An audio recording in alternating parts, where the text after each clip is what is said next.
নমস্কার বন্ধুরা, রূপালী মিনি ব্লগে আপনাদের সবাইকে স্বাগত জানাই। আজ একটি আবার নতুন ধরনের রেসিপি নিয়ে আপনার সামনে এসে গেছি। সেটি হলো টক ঝাল মিষ্টি একটি রেসিপি। সেটি আপনারা বুঝতেই পারছেন কি ধরনের রেসিপি হতে চলেছে। আমি আপনাদের বলেই দিই, এটা হলো আমড়ার চাটনি। আপনারা উপকরণগুলো এবারে দেখে নিন। উপকরণগুলি হলো আমড়া, জল, সর্ষের তেল, সাদা সর্ষে, এখানে আপনারা কালো সর্ষেও নিতে পারেন, আমি এখানে সাদা সর্ষে নিয়ে নিয়েছি, জিরে গুঁড়ো, ফোড়ন, নুন, হলুদ গুঁড়ো, লঙ্কা গুঁড়ো আর চিনি। এবারে এগুলো ছাড়িয়ে ভালোভাবে ধুয়ে নেব। আমড়াগুলোর বকগুলো ছাড়িয়ে ভালোভাবে জল দিয়ে ধুয়ে নিয়েছি এবং এটা গোটায় রেখে দিয়েছি। এবারে গ্যাস অন করে নিয়েছি, কড়াই বসিয়ে দিয়েছি।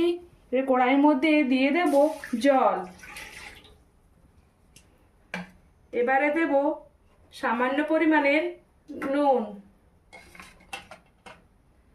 এবারে দেব আমড়া। এবারে এটা ঢাকা দিয়ে দেব কিছুক্ষণের জন্য সেদ্ধ করতে।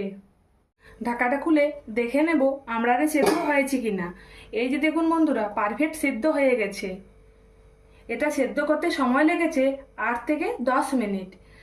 আর এটা আবার গ্যাসটা বন্ধ করে কিছুক্ষণের জন্য ঠান্ডা করে নেব। ভালোভাবে যে সেদ্ধ করে নিয়েছিলাম আমড়াটা, ওটা জল ছেঁকে নিয়েছি এবং ঠান্ডা করে নিয়েছি। এবার এটা হাত দিয়ে ভালোভাবে মেখে নেব। ভালোভাবে হাত দিয়ে মেখে নিয়েছি। এবারে এর মধ্যে দিয়ে দেবো সামান্য পরিমাণে জল, একটু নুন, হলুদ গুঁড়ো এবং জিরে গুঁড়ো। আবারও হাত দিয়ে ভালোভাবে মেখে নেব। হাত দিয়ে ভালোভাবে সব মশলা দিয়ে মেখে নিয়েছি। এবারে কড়াই বসিয়ে দিয়েছি, কড়াইয়ে গরম হয়ে গেছে। এবারে দিয়ে দেবো সরষের তেল, পরিমাণ মতো ফোড়ন, আর দেব কিছু গোটা সরষে।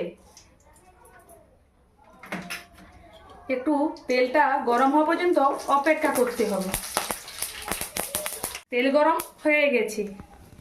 এবারে মেখে রাখা আমরা সব এতে দিয়ে দিলাম।